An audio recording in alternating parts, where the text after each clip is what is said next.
Hello there, I'm just wanting to do a video.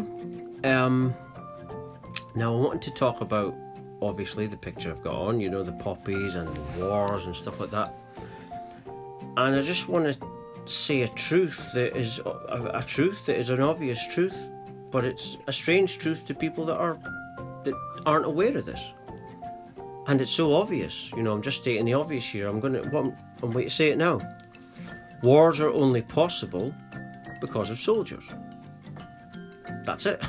You know, wars aren't possible unless we say they're possible. If we don't comply and agree to what the system says, remember, we are the many. The people are the many, right? The system, what's the system? It's people working in the system. So everyone, all the people are the many. The system is made up by the many, right? So we are the system. So basically means that governments aren't actually to blame for war. No one's doing anything against us. We're doing it. Without our agreeing to this, without us agreeing to the, remember, we're the many, the system is non-existent actually, if you're thinking it's separate, because even the system is made up by people. You see? So it's all the people that is actually doing anything to do with society, or is us.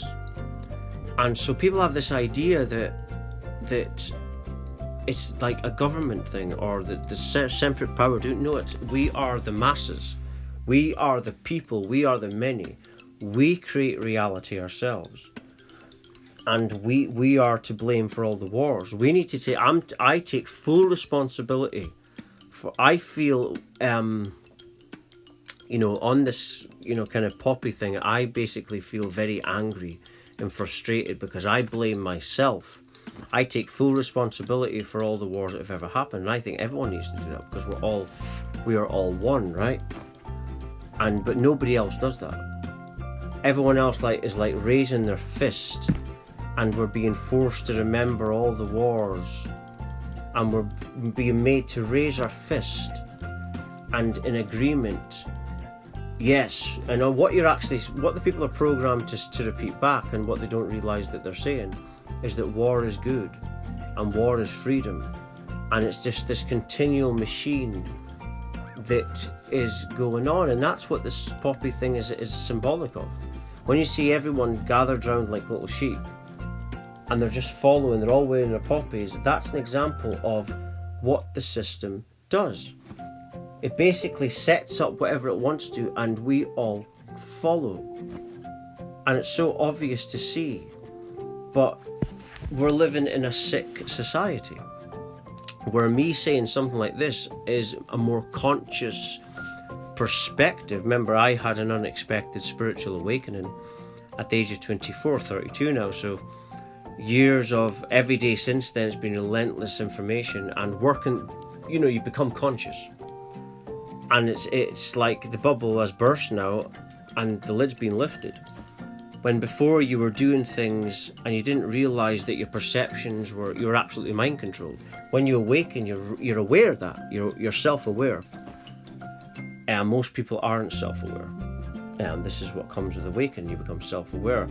And because I'm self-aware, I'm aware of myself, my actions, and therefore I can see what everyone else is doing. That most people are just repeating things. And most people don't realise that they're actually being manipulated to actually repeat things in this form, in this way.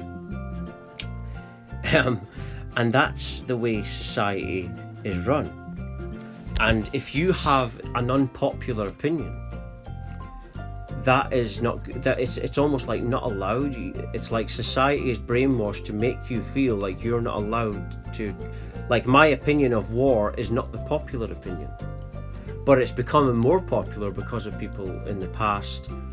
The real heroes, people like John Lennon, who was a real hero, people that done things against war, those are the real heroes to me, not the people that make wars happen. How are they in any way great. Oh yeah, let's all support soldiers and keep doing it, by the way. That's what you're basically saying when you support all this. And also, you know, the fact that I'm not allowed this opposite opinion and I'm going to feel bad about that, that's a symbolic image of where they're going with this banning of free speech. That's exactly what that's like. That's a little measure of where this is going. Because, you know, if everything starts from nothing at some stage, then that means there's no right and wrong. I mean, you're right. So I should be allowed a different opinion. But people are perceptually programmed to favour a certain opinion, and the opposite one isn't the popular one, and therefore, if you're different, that is like a crime in society. And this is why people that have had spiritual awakenings and more conscious people are strange to the everyday sheep, because they're nothing like the sheep. The sheep have never seen anyone having their own opinion, because most people don't have their own opinion. They've been programmed not to have their own opinion. They've been programmed just to repeat and conform and to obey. And whilst this is going on, we're repeating back that we are free. You see, it's not just the madness of war, it's the madness of society and how it's programmed. Because as soon as you're born, your parents are programming you. The education system is programming you. Everything around you is moulding your perceptions. So people are basing their opinions when they're dealing with a mind that is, you're not in your right mind. And this is what most people are doing. And it really is insanity. It really is absolutely crazy. But I just wanted to do a video on that, really. And, you know, and people think it's like disrespectful. Well, what's more disrespectful than, you know, blowing up countries or killing people, or the kind of torment that families or people might go through because of wars and all the different effects it has? I think that's disrespectful. But because that's not the popular opinion with the sheeple, that's not allowed, you see. And this, it's a strange time for society, because there's people that have had spiritual awakening all over the planet, and we're all having the same opinion, and we don't know each other. We're all going through an awakening, and the system. That's why the system is trying to ban freedom of speech. Is trying to use this. That's what political correctness really means. It means that they're stopping you from saying the unpopular thing, and that's not freedom. But the system is going to do by doing this. Eventually, you'll have no soldiers, because once they get an idea that there's no freedom of speech, because the system is doing this, they won't do what the system is wanting. And that's why I've predicted in about 100 years, I think that there might not be any governments. I think that the system is very, very delicate, and that's where this global awakening is going. I think there'll be a different type of system, but a more fairer system, and that the power will be back to the people. I don't know which form this will take, but I think that's what I see. I see a global awakening, and people awakening more and more and more, and this kind of system, this controlling system, just dying away. But anyway, I'm just going to end it there. Thank you much. Thank you for watching and listening.